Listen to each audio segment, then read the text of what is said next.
Hello, welcome to the Sober Yoga Girl podcast.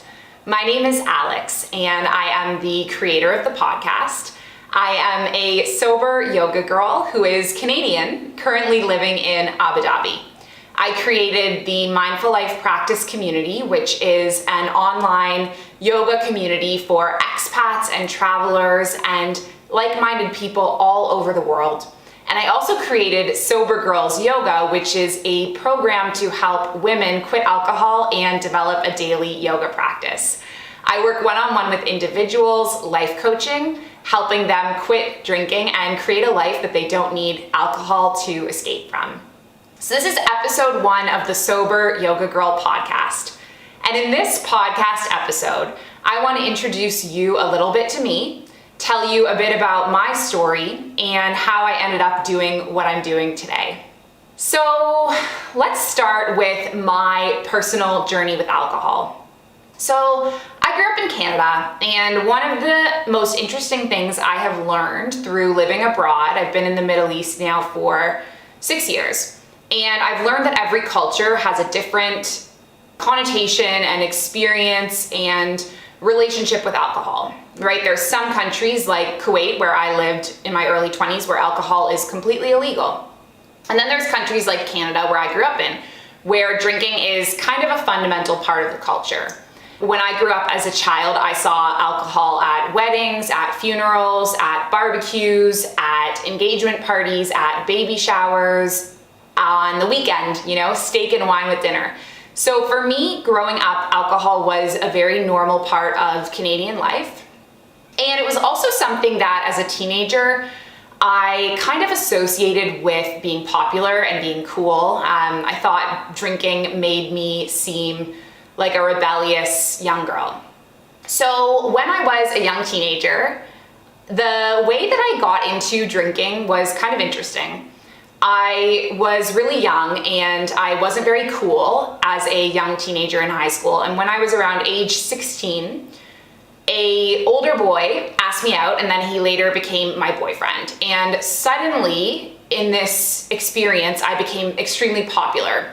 And I became someone that people were, I felt like I just got more attention. And so subconsciously in my head, I started to associate drinking alcohol and going to parties and having a boyfriend with being things that would make me cool. And so that was kind of how I first got into drinking to begin with. And that was when I was around 15 or 16 years old. And then I perpetually kind of ended up on this drinking cycle of going out to parties, hanging out with my friends, binging. And it was just something that became a normal part of my adult life. So by the time I got to university, I was partying on the weekends regularly. Once I became legal, I started going out for afternoon drinks with friends occasionally throughout the week. And it just became a huge part of my identity. I was Alex, the party girl. So when I was 23, I made the decision to go abroad and start teaching internationally on the other side of the world. So my real passion was I wanted to work full-time in yoga, but it just wasn't going to be possible financially to stay and work part-time as a yoga teacher and sustain the kind of life that I wanted to. So I had finished my undergrad and I had gotten a Bachelor of Education, and all my friends were teaching abroad, and it was suggested to me that I should go abroad. So I ended up accepting a job in Kuwait, which is literally on the other side of the world. It is probably the furthest away that I could have gone and the most different culturally than my life in Canada. And one of the key things I remember about when I was moving to Kuwait was everyone saying to me, alcohol's illegal there, right? And I moved there, and once I was living in Kuwait, I got this really obsessive mentality around drinking. So I found it really interesting that now all of a sudden there were events that did not revolve around alcohol like they did in Canada. Like weddings had no alcohol at them. You could go for a work party and there would be no alcohol. And this was completely different to the way that I was raised. In some neighboring countries, alcohol was legal, like Dubai and Abu Dhabi and Qatar and Lebanon. And so I got this obsessive mentality around flying out of the country and leaving and going to vacation spots where I could party and drink on the weekend, and then flying back to Kuwait. And I had this thing going on in my head of like, my life will be so much better and I'll be so much happier if I'm living in a country where alcohol is legal.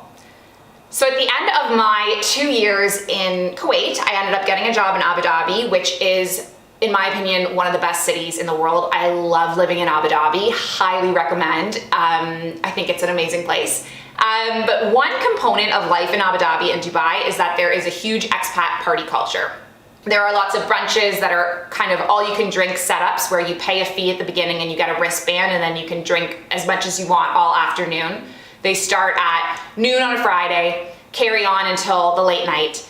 There are ladies' nights around the city where women can drink for free. And I, all of a sudden, went from two extremes, right? I went from this extreme in Kuwait where alcohol was prohibited and illegal to all of a sudden this setup where alcohol was plentiful and it was normal to drink to excess and to party. And so I kind of started to go into this really deep mental health spiral. And I was already struggling with my mental health. Interestingly, I was always an anxious kid. I was always a stressed out kid. I always had a potential to have mental health problems as a young kid. Genetically, it ran in my family. But when I really started to get severe problems was when I was around 15 and 16, and that was the exact same time that I started drinking. So looking back, I find it really interesting that I never put two and two together, that alcohol was affecting my mental health so much. But when I got towards this point in time in Abu Dhabi, years later, I was 27 years old. At this point, I was a yoga teacher. I was taking spinning classes multiple times a week. I was taking workout classes. I was meditating. I was eating healthy. I had an amazing job. I lived in the best city in the world. I had great friends, great family. And I was like, why am I so depressed? Why am I so unhappy? Why am I struggling so much? And it was obviously the alcohol. I had two incidents in the time leading up to when I quit that were really pivotal moments for me. The first was I was on a backpacking trip around Southeast Asia for Christmas of 2019. One of the things that I had done was I had booked a boat journey up the Mekong River. It was to connect Laos to Thailand. It was going to be a 2-day slow boat tour, and I was going to arrive in Chiang Rai, Thailand. And I found out getting on the boat that alcohol was not in the village. Villagers didn't drink alcohol. And I was so pissed off. I was like, my New Year's is ruined because I can't drink, which is just the most ridiculous thing in retrospect. But I had such a mindset around, I need to have a drink to have fun. I need to have a drink to have a proper New Year's, right? That was my mindset. And I was so upset that I was seriously considering booking a flight from wherever I was, Laos to Bangkok, so that I could have a proper New Year's, which was gonna cost me like thousands of dollars. And I remember packing a bunch of beer and getting on the boat and going to this village. And when I look back, I'm like, this should have been the most amazing New Year's of my life, right? I was in Laos. I was in this village. I was away from all the chaos, all the drama of New Year's Eve, and it should have been amazing. Once in a lifetime opportunity. And yet I was there angry that my New Year's was ruined. And that was kind of a pivotal moment for me where I was like, this is bad. And then the same kind of thing happened a few months later. I was celebrating my 27th birthday. My mom had flown all the way from Canada to meet me in Morocco. Morocco was this dream destination of mine. I wanted my whole life to go to Morocco. My mom knew that. I've been trying to make her meet me there. We finally did it for my 27th birthday. And for my 27th birthday, we were hiking up the high Atlas Mountains and staying at a homestay on the top of the mountain. Again, once in a lifetime, incredible thing that I had dreamed about. And I found out that the homestay didn't have wine because Morocco is a Muslim country. And so there are parts of Muslim countries where there is no alcohol. And so I was upset and I was like, we need to get our own wine. Bought a bottle of red wine, carried it in my backpack up the mountain, literally climbing the mountain with this bottle of wine. And my mom is someone who's super generous and super friendly and always wants to share wine with other people. And I remember turning to her and saying, Mom, do not give anyone this wine because it's my birthday and I want to have my wine to celebrate it. And so We got up the mountain, we drank the wine, it finished really quickly. My mom had ordered a cake to literally be carried up the mountain on a donkey's back, which is like the most amazing thing. And then they sang to me and it was so special. And again, it should have been like the best birthday of my life. And yet I was upset because we were out of wine and there was no more wine. And I went to bed that night just really reflecting on it and thinking, if having access to alcohol and not having access to alcohol is impacting my life so much that I'm making plans around it and I'm disappointed if I don't have it, and I think special events are ruined if I don't have it, then I really should think about quitting. So it wasn't ever a big, rock bottom moment as some people think of when they think of someone that quit drinking. They think, oh, you must have hit a rock bottom. That was not it for me. It was just many, many little moments of like, this is not working for me anymore. So I walked down the mountain, and of course we had like 4 more days in Morocco together, and I could not quit drinking then because it was gonna ruin my vacation. So I had said, after I leave Morocco, and I didn't tell my mom this, I just had it in my own mind, after I leave Morocco, I'm gonna take a break from drinking. So I decided, it was gonna be 28 days off drinking, and this was the first time in my adult life I had ever taken a break from drinking that I could remember that was longer than a month. I had been on some yoga teacher trainings where we were not allowed to drink alcohol in Bali and in Mexico, and in both of these occasions I actually snuck off the property and on days off had a drink or two. I didn't get drunk or party or anything, but I kind of left the property and had beer or wine with my dinner. So I actually had not gone a long period of time in my adult life without drinking. The first 10 days was a real struggle. I was going through withdrawals. I was having panic attacks at work. My mental health was very low. My supervisor at work, like, bless her heart, it was like one of the nicest things someone's ever done for me. She kind of sat with me and like held me in this emotional panic attack. And of course I couldn't tell her that I was withdrawing from alcohol. I was so ashamed of it. And she kind of set me up with a counselor. And I ended up joining this online support group for people quitting alcohol. I made it to about maybe 10, 11, 12 days. I somehow turned this leaf where I was starting to feel good again.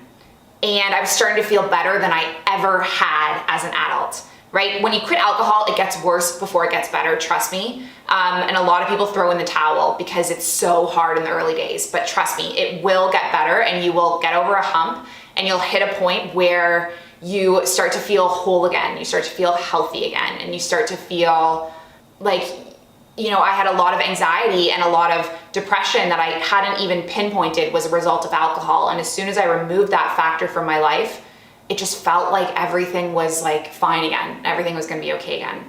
But it did take me about 2 weeks to get there. And this online Facebook group that I joined, it was a community to take breaks from alcohol. It was 28-day, 90-day, 365-day challenges. In that group, it was amazing for me. The group has like 20,000 members. I'm no longer part of it anymore because I've broken off and started my own thing. But the group had 20,000 members, and that was an epiphany for me because I was like, holy crap, all this time I felt like I'm the only person struggling with drinking when really there's 20,000 other people out there just like me. And that was when it started to dawn on me, maybe there's not something wrong with me. Maybe alcohol is really the problem. I ended up being part of this community, getting a really big following on the group because I was posting a lot about my journey and people were connecting with what I was writing. And when I hit 60 days, the group asked me, can you write a testimonial for us? And I really wanted to. I wanted to be one of those inspirational stories that helped other people quit just like it had helped me. But I was also terrified of what would happen. I was terrified I would lose my job if I came out about my drinking problem. I was terrified people would judge me. So I sat with this invitation to write a testimonial for 30 whole days, thinking about it every day for a month.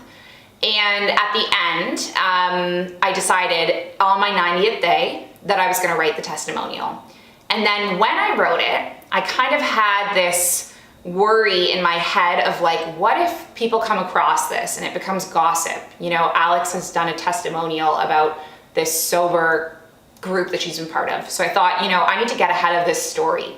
So I need to post it on my own social media. So I posted it on my social media.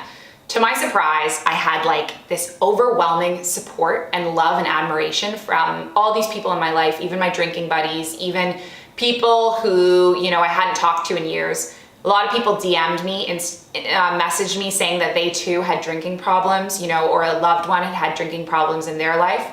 And I began to realize that, all this time I thought that alcohol was what was gonna help me connect to people, what was gonna help me bond, help me socialize, make friends, when in reality, talking about sobriety had done just that. And it was so just powerful to come to that realization. So I started posting about my sober journey on Instagram, on Facebook, and gaining momentum. And around this time, I was also kind of realizing, I don't know if teaching was always necessarily the right thing for me. My passion was always yoga. My passion was helping heal others. So I went to see this psychic who I speak very highly of, and I'm still very connected to him.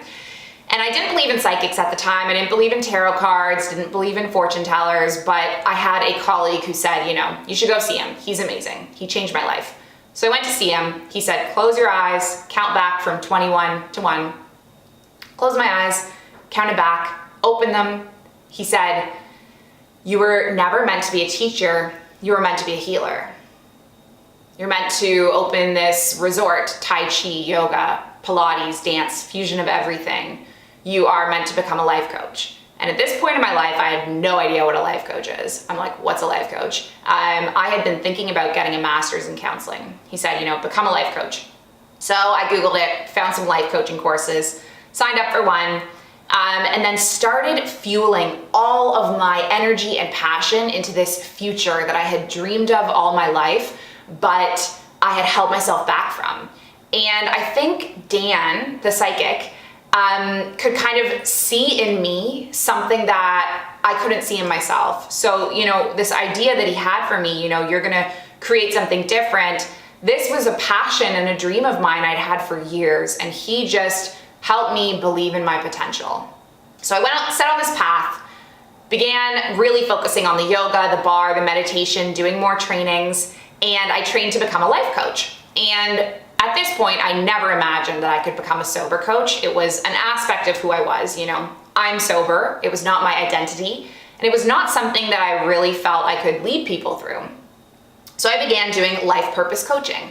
And I coached random people, from Instagram, from friends, probably about maybe a handful of people, 5 to 10 people. And one of these people was a colleague who shared with me that he was having problems with his drinking. So we made a plan for him to go 90 days alcohol free. I supported him through it, did coaching through that whole time. And at the very end, he wrote me a letter, and he wrote at the end, "Thank you for saving my life."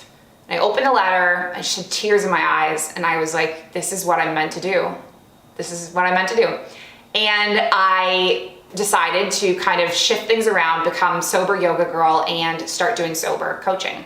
So from this, everything kind of snowballed. So I created my online yoga studio, which is called the Mindful Life Practice Community. And this was something that the psychic kind of set the seed in for me. And now that has grown to become a community of, we have about 10 different yoga, Pilates teachers all over the world offering live classes on Zoom.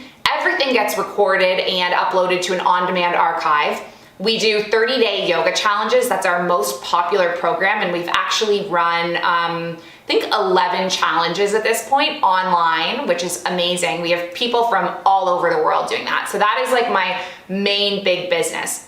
And then my second project is Sober Girls Yoga. And this was kind of inspired by my coaching and my yoga, and basically it just fuses everything together. So women join the program, they commit to 30 days, 60 days, or 108 days alcohol free, and then a daily yoga practice during that time. And the idea is that yoga and meditation can become your new focus instead of drinking. And this program, there's a lot of reasons why yoga and meditation benefit people that are going through a sober journey. I'm gonna have a separate podcast episode later on about that, so make sure you subscribe to hear it. And then I also started working one-on-one with individuals doing Sober Rebels coaching. So I meet people one-on-one, and I help devise a customized plan for them to take a break or quit alcohol and re-establish their relationship with themselves and create a life where they don't need alcohol to escape from. So my one-on-one coaching just kind of took off like that. As soon as I pivoted and changed my focus to something that fueled me and excited me, like going alcohol free, it just kind of boomed from there. And at this point, I'm fully booked for my life coaching. Please reach out if you are interested in one-on-one work with me, and I can put you on a wait list coming up for March. So I'm fully booked through January and February of one-on-one coaching, but I do have availability in March.